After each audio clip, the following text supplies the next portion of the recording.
Bonjour à vous, je suis Edwige, Astro-Soin. Aujourd'hui, je vais vous parler de la pleine lune qui est en Scorpion et qui sera le 23 avril à peu près vers 23h51. Donc forcément, ça va agir aussi le 24, voire le 25. Donc je vais vous partager la page.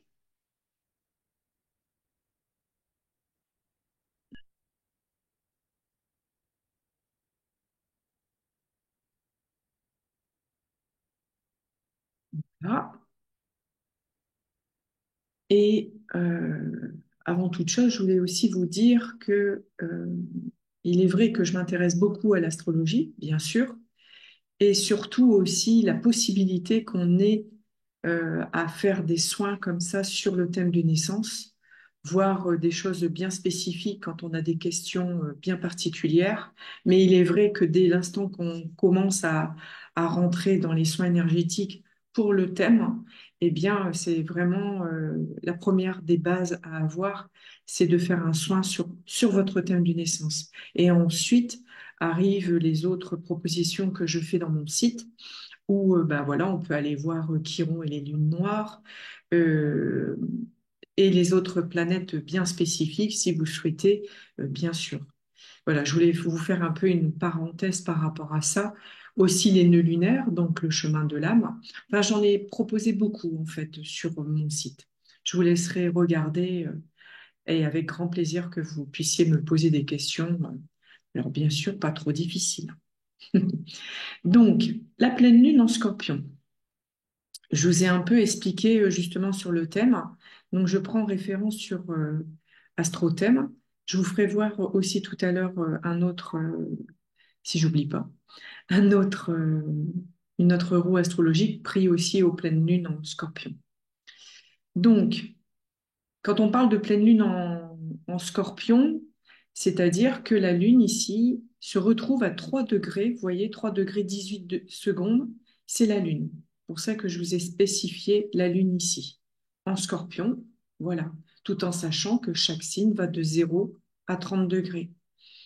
Le jour du 23 avril à 23h51, eh bien, on se retrouve ici, et c'est pour ça que je vous ai marqué un ascendant en Sagittaire. Et il est vrai que je l'ai fait sur Paris. Euh, Quelque part, si vous voulez mieux comprendre, l'ascendant va de ici, en Sagittaire, jusque à peu près la moitié du Capricorne. La maison 2 va du Capricorne jusque presque la fin du Verseau, et ainsi de suite. Voilà comment on peut déterminer les secteurs de vie. Et ensuite, les signes qui sont à l'intérieur sont représentés grâce aussi à des planètes. Donc, notre axe principal aujourd'hui, c'est le Scorpion, et de l'autre côté, c'est le Taureau. Dans chaque roue astrologique, vous allez vous rendre compte que c'est toujours la même chose, c'est-à-dire que le Scorpion retrouve en face de lui le Taureau. Le Bélier, c'est la Balance. Le Gémeaux, c'est le Sagittaire. Donc, pourquoi je vous dis ça? Parce que quelque part, ce taureau qui est ici, c'est à la base la maison 2. Quand on commence à comprendre un thème, en fait, on commence du bélier au printemps, au taureau, au gémeaux, et ainsi de suite. Et donc, c'est représenter le taureau par une maison 2. Et le scorpion, donc, par rapport à une maison 8. Donc, on est vraiment sur un axe maison 2, maison 8. Et je dirais plutôt maison 8, maison 2, vu que l'axe principal, la lumière, elle est mise sur la lune qui est en scorpion.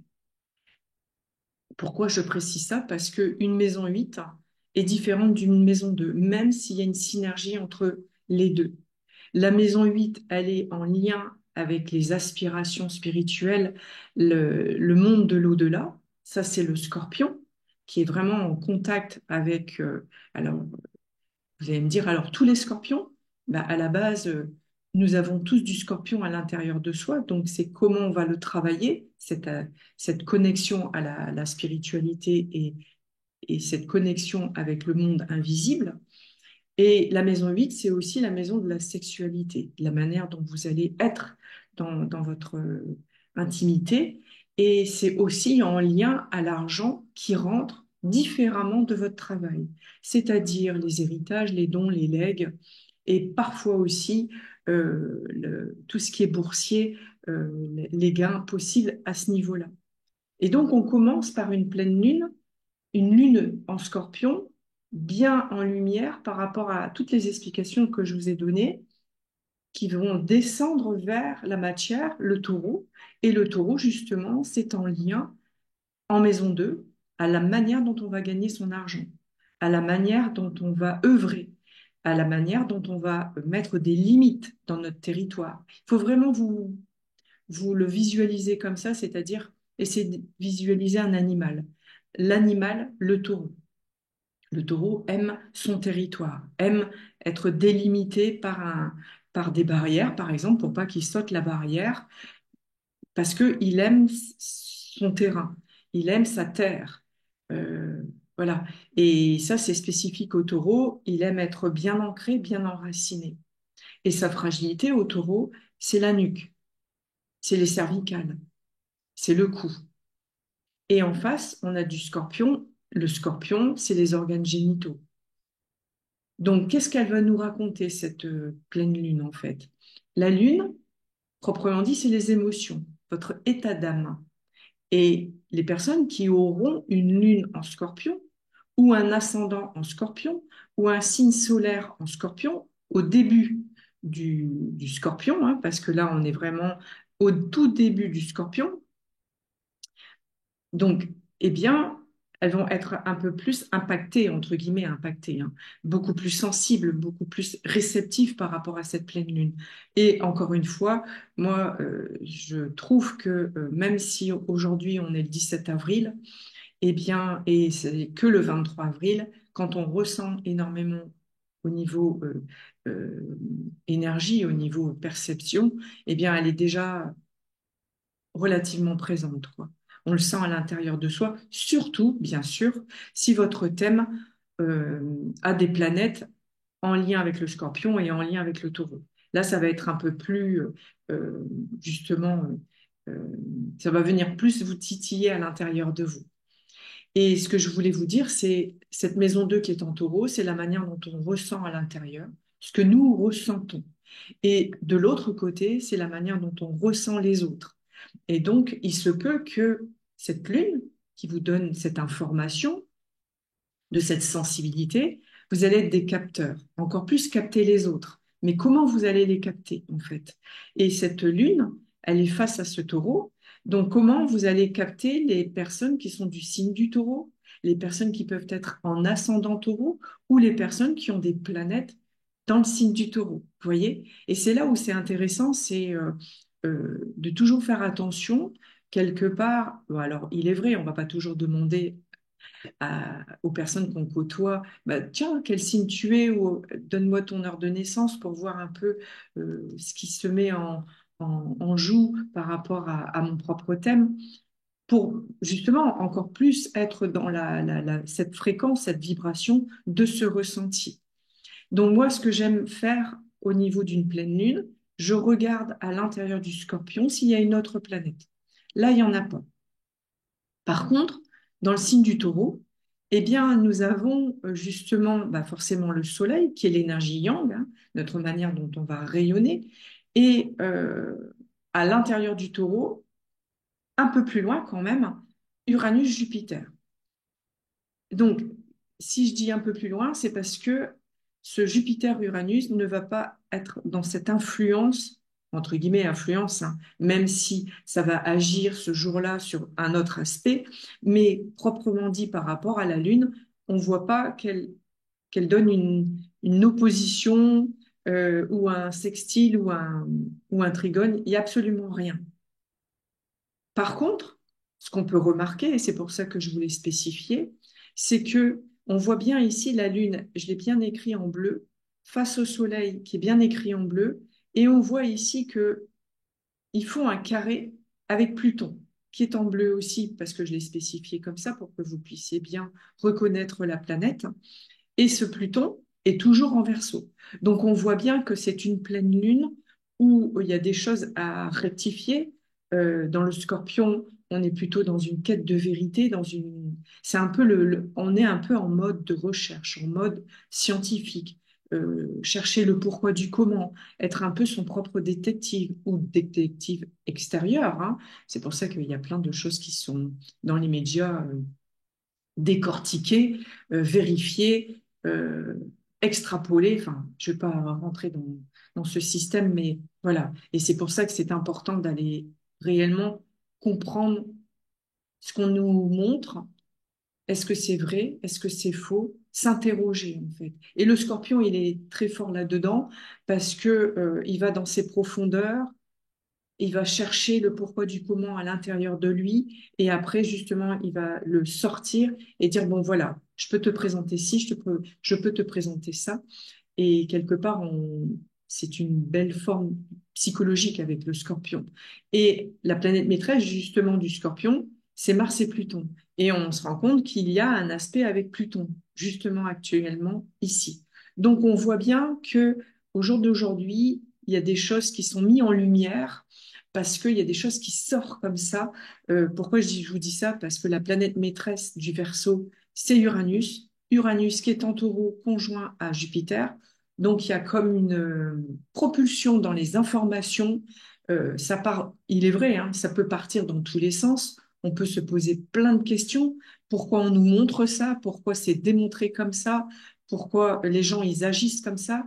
Il y a comme des formes d'imprévus, enfin, le côté un peu surprise, mais c'est spécifique quand même à ce Pluton qui est en Verseau et qui va rester justement pendant 20 ans. Donc, on sera beaucoup plus pendant 20 ans dans une quête d'ouverture, c'est vrai, mais pas, comme je dirais, enfin, comme je dirais, pas gober tout ce qui peut être dit. Être plutôt en mode, comme je vous disais, recherche scientifique, compréhension, euh, avec justement cette pointe de psychologie. Et modérer ce taureau qui peut être parfois têtu et obstiné, d'ouvrir le cœur. Et quand je parle du cœur, justement, il y a Vénus ici, qui est en bélier, c'est vrai, mais ce Vénus ici, que je l'ai écrit en bleu, fait une opposition aussi à la Lune. Donc, il y a comme un tiraillement au niveau de son propre cœur, au niveau du cœur des autres, oui, ok, tout le monde dit qu'il faut se donner la main et aller dans le même sens, ou dans la même énergie, ou dans les mêmes cercles pour faire du bien aux autres, mais qu'en est-il réellement? Vénus, c'est l'amour, l'amour de soi, l'amour des autres, le donner, recevoir. Dans le signe du bélier, on est quand même dans le signe du printemps. Donc, c'est pour ça qu'avec cette pleine lune, elle est appelée rose.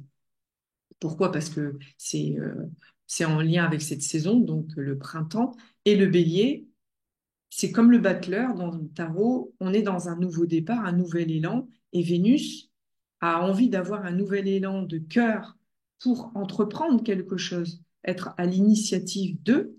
Mais là, pendant cette pleine lune, je dirais comme elle dure pas très longtemps non plus, hein, il peut y avoir une distorsion, il peut y avoir un réajustement au niveau des sentiments, il peut y avoir pendant cette période une période entre guillemets plus difficile que d'autres par rapport à vos sentiments, par rapport à la manière dont vous appréciez les choses, les plaisirs, la joie. Alors, il se peut que là, comme c'est à l'intérieur d'une maison 4, par exemple, hein, on peut donner cet exemple-là, eh bien, il y a des choses que vous aimeriez arrêter de faire parce que ça vous rend plus en joie et vous avez envie de démarrer quelque chose complètement autre.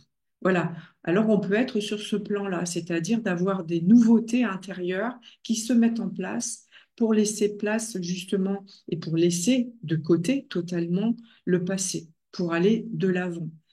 Et le but, quelque part, est vraiment de s'écouter. Qu'est-ce qui vous fait plaisir au jour d'aujourd'hui? Qu'est-ce que vous avez vraiment envie de laisser derrière vous? Il est important au jour d'aujourd'hui d'arrêter de regarder dans le rétroviseur et c'est d'être dans le moment présent.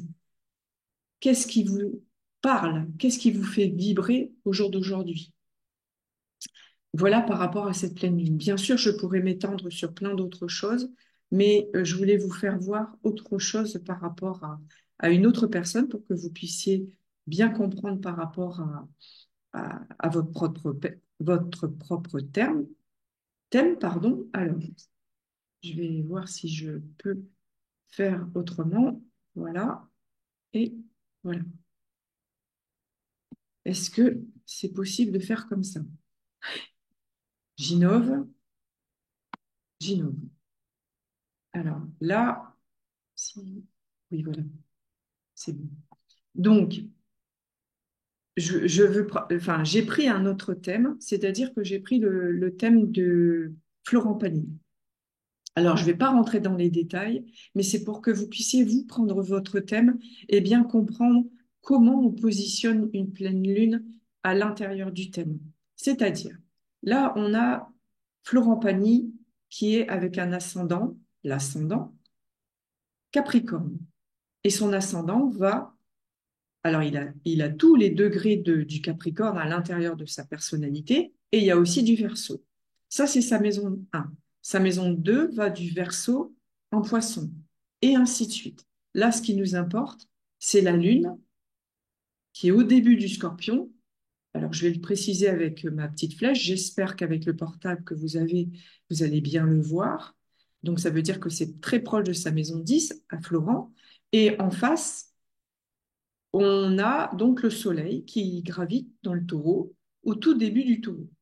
Donc, ça veut dire que lui, je ne vais pas rentrer dans le détail, mais c'est simplement pour que vous puissiez prendre votre thème et bien positionner. Ça veut dire que si on devait écrire pour Florent Pagny la Lune, eh bien, on mettrait la Lune ici. Ça serait en opposition à son Soleil, ça serait ici.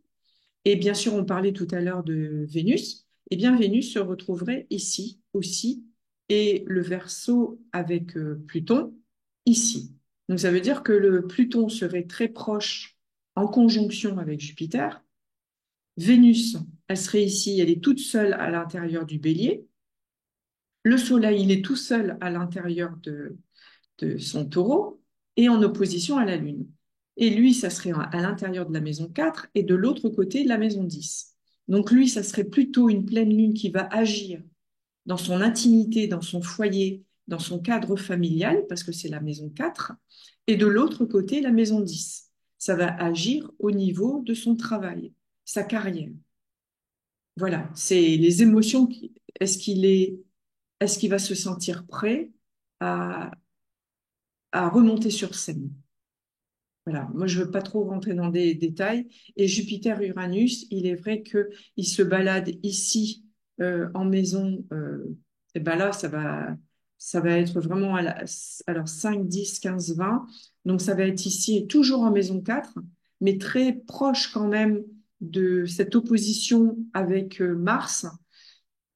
Voilà, il peut y avoir une énorme fatigue qui pourrait le limiter pour faire des concerts. Donc j'espère pour lui qu'il ne va pas en faire de trop parce que on est sur une belle opposition entre Jupiter et Uranus. Ça, c'est une belle conjonction d'expansion, mais opposé à son Mars, Mars c'est l'énergie. Donc voilà, c'est important pour lui de pas trop euh, tirer sur la ficelle, se préserver. Voilà ce que je pouvais vous dire par rapport à cette pleine lune qui est en Scorpion. Donc, je vous invite vraiment à prendre AstroThème enfin, sur la pleine lune, pardon. Mais en fait, j'étais en train de penser, je le mettrai sur mon site, un autre logiciel où vous pouvez regarder la pleine lune. C'est exactement pareil, hein. Et puis, je vous mettrai aussi la cartographie pour que vous puissiez vous rendre compte que le jour de notre naissance, eh bien, il y a des planètes qui partent dans tous les sens, c'est vrai, dans le monde entier, mais c'est intéressant parce que ça laisse des traces à l'intérieur de chaque pays, dans chaque région. Donc voilà, et ça c'est intéressant aussi à regarder parce que ça, il se peut que ça peut montrer aussi des problèmes justement éventuellement, hein, bien évidemment, de tremblements de terre, de catastrophes, entre guillemets, catastrophes, des choses qui sont un peu particulières. On peut le voir à l'intérieur d'une cartographie. Moi, ce que j'appelle la trame d'or dans mon site, justement. Voilà, je vais vous laisser aujourd'hui et puis je vais vous souhaiter une très belle pleine lune. Soyez vraiment à l'intérieur de vous pour ressentir cette pleine lune. Et comme je disais la dernière fois, vous pouvez avec vos deux mains envoyer de la belle énergie à l'intérieur de votre thème et il n'y a rien qui vous empêche de poser un doigt sur la lune qui est en Scorpion et un autre doigt sur le Soleil qui est en Taureau. Et laissez faire. Écoutez à l'intérieur de vous ce qui se passe. Je vous souhaite une très très belle journée.